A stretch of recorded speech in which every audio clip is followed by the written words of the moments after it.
Hi hello నమస్తే vanakkam శనార్థులు.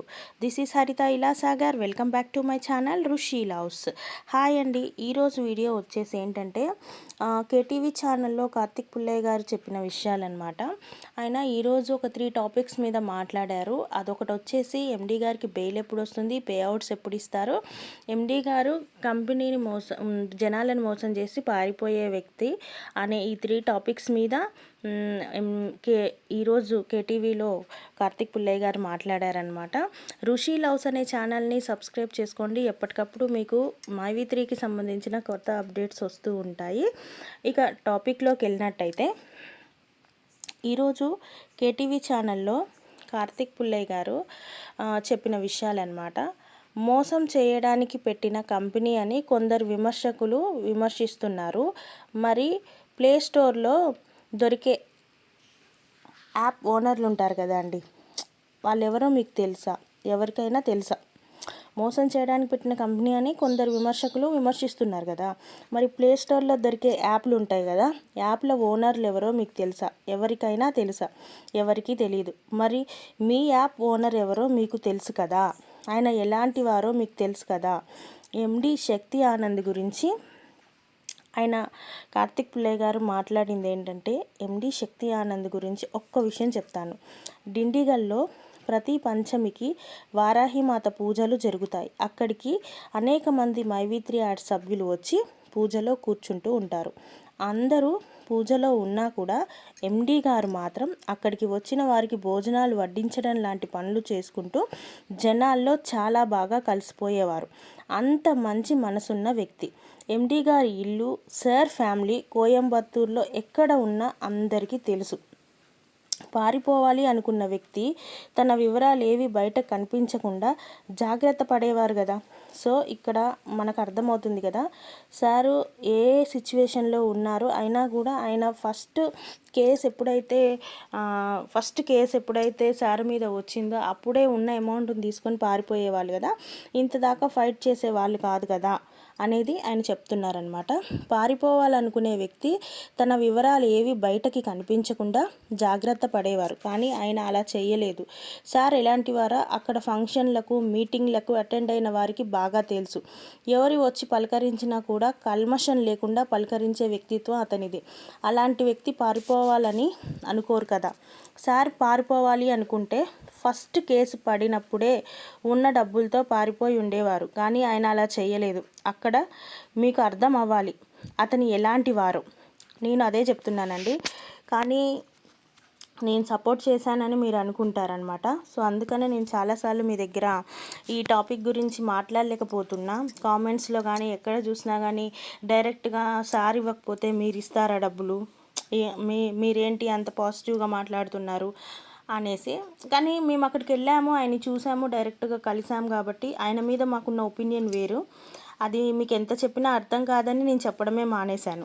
So తర్వాత ఏమంటున్నారంటే, సార్ సరెండర్ అవ్వడానికి వెళ్ళేటప్పుడు ఈఓడబ్ల్యూ వారి తరపున ఉన్న పబ్లిక్ ప్రాసిక్యూటర్ వారే మీరు ఎందుకు సరెండర్ అవుతున్నారు అన్నా కూడా.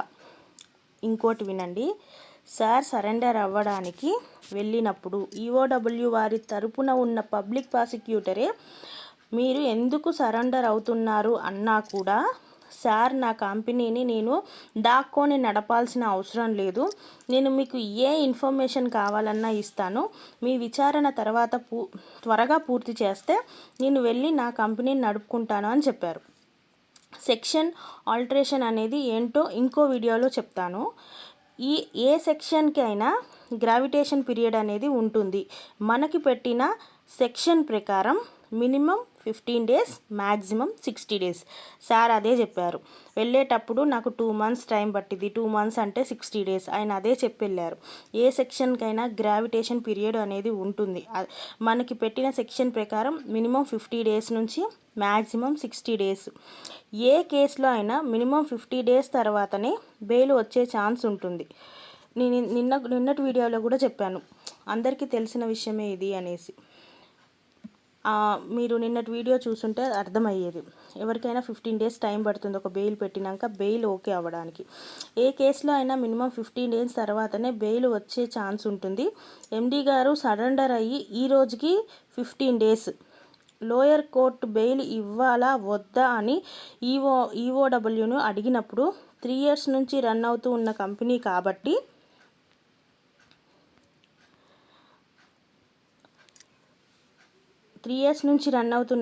కాబట్టి డాక్యుమెంట్స్ ఎక్కువగా ఉన్నాయి కాబట్టి విచారణకు ఇంకా కొంచెం టైం కావాలని అడిగారు.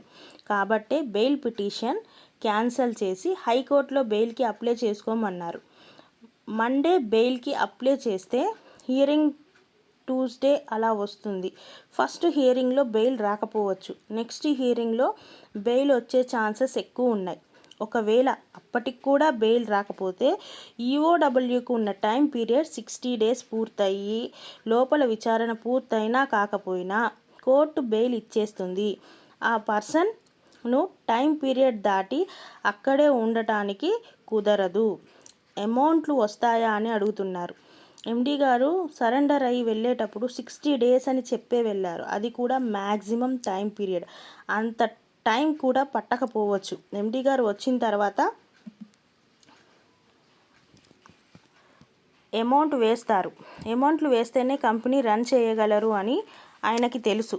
కంపెనీని రన్ చేయాలనే ఆయన సరెండర్ అయ్యింది. ఇప్పుడు వారం జోనల్ మీటింగ్స్ జరుగుతున్నాయి. ఎండి వచ్చాక కూడా జోనల్ మీటింగ్ కంటిన్యూ అవుతాయి. పేమెంట్లు వేయకపోతే జోనల్ మీటింగ్లో అడుగుతారు కదా అందరూ, కాబట్టి తప్పకుండా పేమెంట్ వేస్తారు. ఎండి గారు సరెండర్ అవ్వకముందు 500 crores మోసం అని చెప్పిన పబ్లిక్ ప్రాసిక్యూటరే తర్వాత హియరింగ్లోనే మోసం అని మెన్షన్ చేయకుండా 2,000 కోట్ల ప్రాజెక్టు అని మెన్షన్ చేయడం గమనార్థం. కేసు విషయమై ఇంకా చాలా ఇన్ఫర్మేషన్ ఉంది. అది ఇంకో వీడియోలో చెప్తాను. ఇదే అండి కార్తిక్ పుల్లయ్య గారు చెప్పింది అనమాట. ఓవరాల్గా చూసుకుంటే ఆయన హైకోర్టులో కేసు పరంగా వెళ్ళి మనకి బెయిల్కి అప్లై చేసిన ఫస్ట్ హియరింగ్లో రాకపోయినా సెకండ్ హియరింగ్ లోపు అయితే ఖచ్చితంగా బెయిల్ వచ్చేసింది. అలా కాకపోయినా ఈఓడబ్ల్యూ వాళ్ళు తీసుకున్న టైం అయితే 15 to 60 days టైం అనమాట. ఆ టైం అయిపోయినా అక్కడ సార్ని ఉంచారనమాట. కంపల్సరీ ఆయనకి బెయిల్ ఇవ్వాల్సిందే. సో ఆయనకు బెయిల్ వచ్చి బయటకు వచ్చారు అంటే డెఫినెట్గా పేఅవుట్స్ ఇస్తారు. పేఅవుట్స్ ఇవ్వకపోతే ఆయన కంపెనీని రన్ చేయలేరు. జనాలని అడిగే క్వశ్చన్స్కి ఆయన తట్టుకోలేరు. సో కంపల్సరీ పేఅవుట్స్ ఇస్తారు. మనం కంపల్సరీ సార్కి బెయిల్ రావాలని హార్ట్ఫుల్గా గాడ్ని ప్రేయర్ చేసుకుందాం. సర్వే జన సుఖినో భవంతు. Thank you.